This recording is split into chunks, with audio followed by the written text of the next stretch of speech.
Sawadee and welcome here to another episode for the Funky Pod, Mindful Media and Communication. And as you can see from the title again, today we are talking about citizen journalism, power to the people or power Wild Wild West. Yes, there was a Will Smith reference. So welcome again. In this case, I want to call you truth seekers because we're talking about citizen journalism. So truth seekers, and maybe what else can I call you? Maybe media vigilantes. Yeah, let's go with that. So strap on your spurs because we're investigating the wild west, the wild world of citizen journalism today. So citizen journalism, fueling movements or spreading lies. This journalistic frontier is kind of like disruptive once again. Yes, disruptive AF, as the kids would say. Would the kids still say that? I'm not sure. So let's jump into it, right? So citizen journalism. In theory, the democratization of news, right? Because long ago, journalism was controlled by official press, past professionals, if you want to call it like that, right? But average folks recognize that the innate power of sharing stories themselves is quite huge. So this then, basically had that smartphone supernova come into fruition, right? Now, billions of people are reporting live on Twitter. I mean X, YouTube, and where else, right? Where else? So we're talking full demassification according to communication theory. But now the question is, has this media free-for-all delivered on the democratic promise that it holds? So it's time to actually dig deeper whether or not that's a thing. As always, I try to explain just a few media theories related to the topic. If you want more and more in-depth explanations, come to my class. So there are several key theories behind citizen journalism. One theory, to no surprise, is the democratic participant theory. This theory argues that it enables healthy civil discourse, right? So public journalism theory says that goes hand in hand with this democratic participant theory, that it's engaging communities, and that's something positive, right? So those theories go hand in hand, meaning again, democratic participant theory means people can participate in a democratic fashion, which is a good thing because it gets the people heard. And the public journalism theory says engaging communities via such means is a positive thing. The last theory, or not the last theory, but the last theory we haven't talked about yet, that I want to throw into there is social responsibility theory. Actually, I'm lying. If you pay attention, we did talk about the theory before, I think 3 or 4 episodes ago. So social responsibility theory suggests that citizen monitoring provides oversight on authorities, right? So if we citizens feel a responsibility, a social responsibility, we are monitoring what those in charge are doing. So this will provide oversight on those authorities.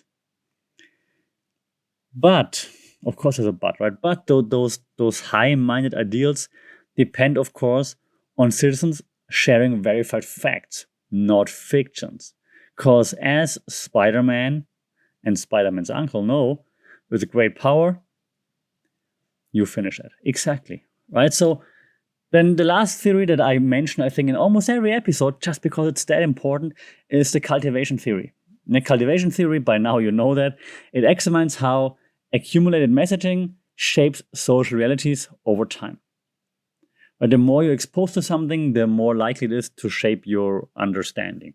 So the explosion of decentralized citizen content transforms our shared reality in ways that we are still grappling to understand. Meaning, of course, citizen journalism has an impact on us because you see it everywhere all the time, Twitter, YouTube, whatever. But we still really don't know how exactly it shapes our understanding. But we're pretty sure it does, of course, because you're exposed to it basically 24/7.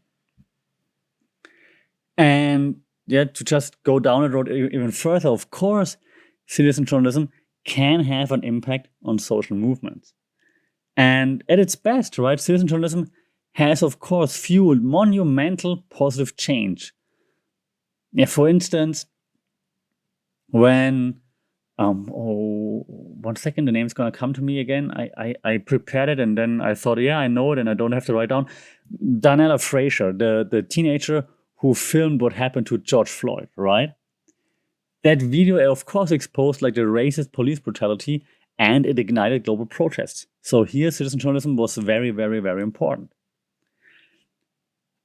And there are many other of those examples that are very important, of course, right? But, another but, this decentralized reporting, of course, without anyone double checking and so on, is also kind of a double-edged sword, because on the other hand, you have people like, and oh god, now you're gonna come at me, you have people like Alex Jones, who are notoriously spreading things that might not always be true. And yes, I know Alex Jones, and I don't want to go down a Alex Jones road here, so don't worry. But yes, I know he also talked about things that actually happened. Good on him. But I mean, the most famous example is him talking about Sandy Hook, and that was clearly wrong what he said. And he kept spreading, I know he apologized since then, but he kept spreading lies while he was doing that through like his InfoWars channels everywhere. And that, of course, led to lots of traumatizing situations for the families and so on.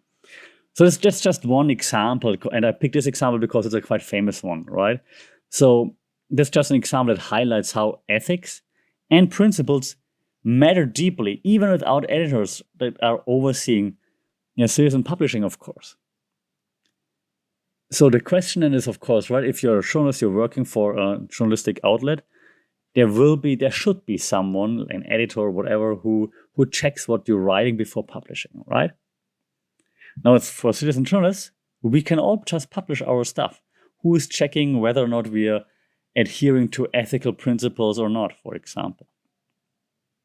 And that's a very difficult question to answer.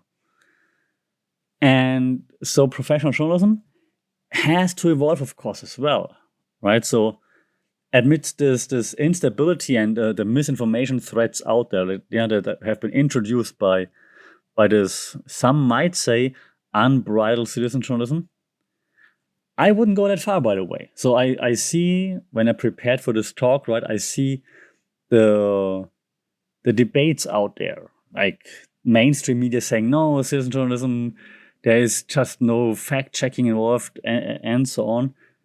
But then, we already talked about this in one of the first episodes, the mainstream media always has their agendas too. So, I mean, why should we just blindly believe them and not just report what we're seeing? Right? So, it's a double-edged sword, if you will. There are different sides to this, of course, right?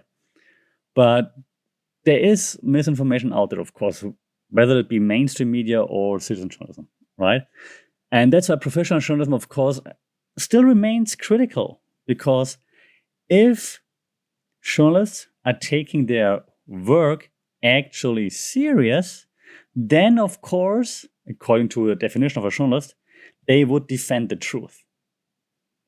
Yeah, and in theory, those mainstream outlets would employ rigorous fact-checking, ethics, and so on, which is usually not on the forefront of citizens that are reporting. Of course it's not, because of course if I'm by myself reporting on something, I'm not thinking about whether or not that's ethically correct if I just see something happening in front of my eyes, for example, right?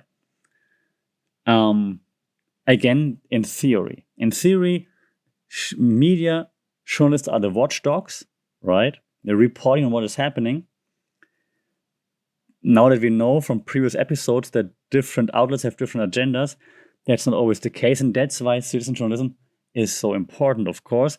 But this then also, again, could lead to more fake news and so on. Okay. So now when professional journalists, right, when they interview like viral citizen newsmakers, for example, oftentimes they uncover like some more added layers about those stories, right? Let me give you an example. There was an example on CNN, and yeah, I understand CNN, and so it's just one example, okay, because it was famous.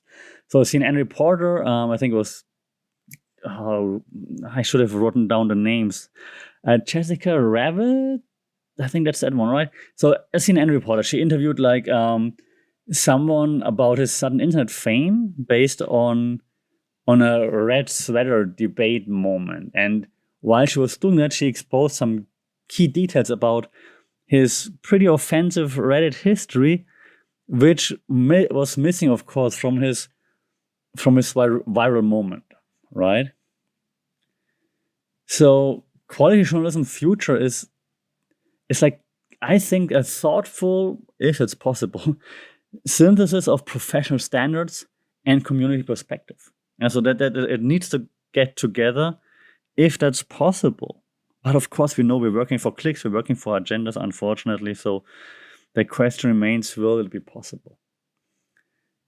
And well, I do see a few more challenges there on the horizon, to be honest.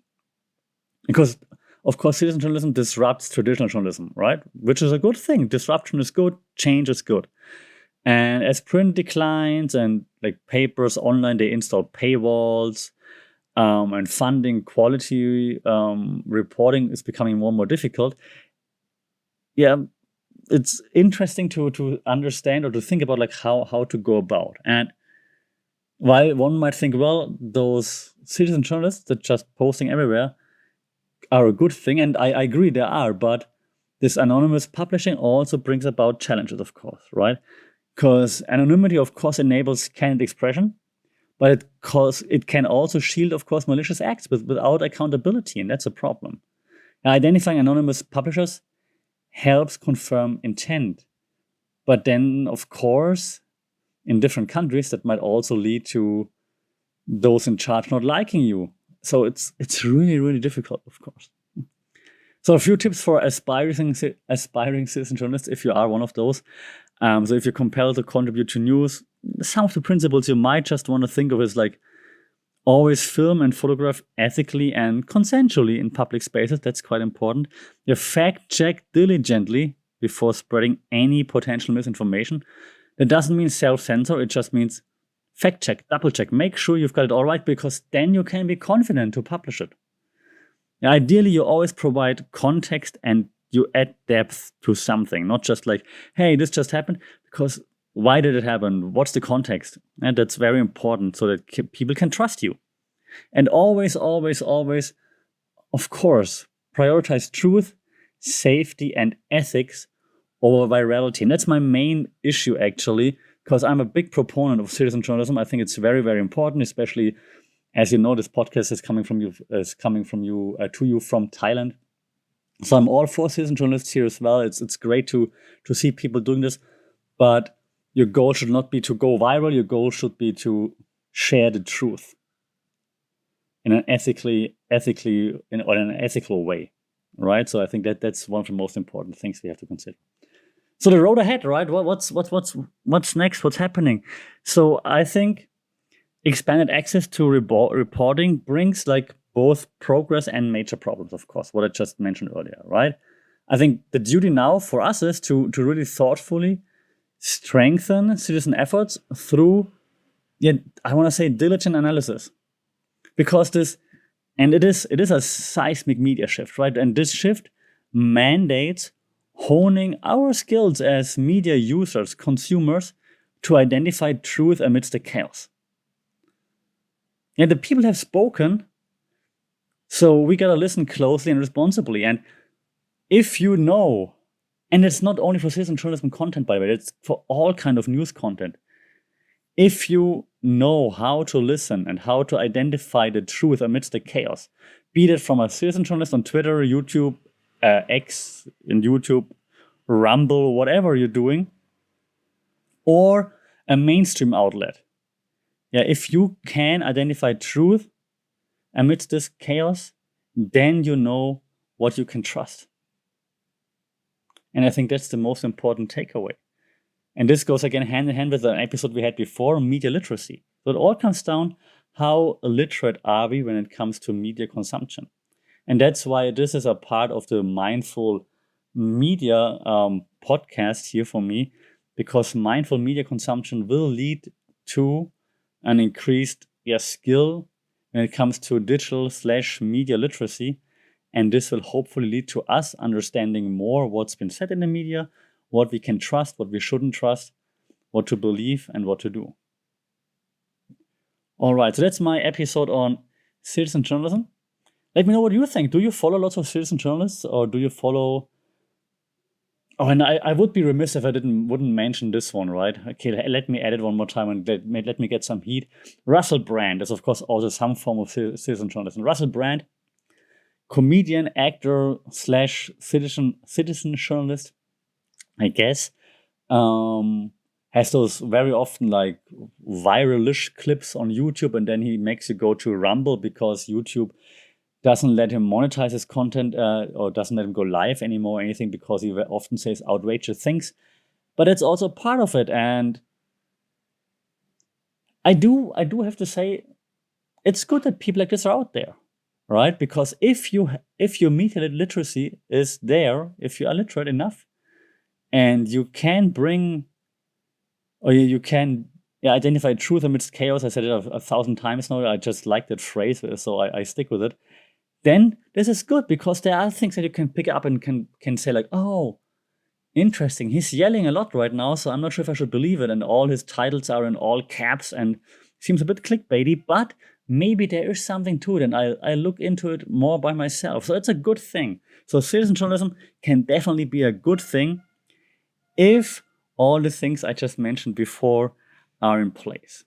So once again, work on your media literacy. Make sure to hone your skills, your listening skills, your understanding skills, so that you are, one more time, able to identify truth amidst all the chaos of all the content that's out there, and then we're on a good way.